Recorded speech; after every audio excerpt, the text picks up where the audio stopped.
সেদিন পৃথিবীটারে কাঁপিয়ে দেয়া হবে, পুরো পৃথিবী নড়ে চড়ে উঠবে, টাওয়ারগুলো ভেঙে খান খান, পাহাড়গুলো ভেঙে দুমড়ে মুচড়ে যাবে, মানুষগুলো বিক্ষিপ্ত পতঙ্গের মতো নিক্ষিপ্ত হবে, সাগরের পানির মাঝখানে দাউ দাউ দাউ দাউ দাউ দাউ করে আগুন জ্বলতে শুরু করে দিবে।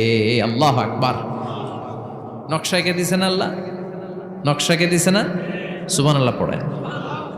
আবার আল্লাহ বললেন, ফাইদা বারিকাল বাসারু ওয়া খাসাফাল কামারু ওয়া জুমিআশ শামসু ওয়াল কামার ইয়াকুলুল ইনসানু আইনাল মাফার।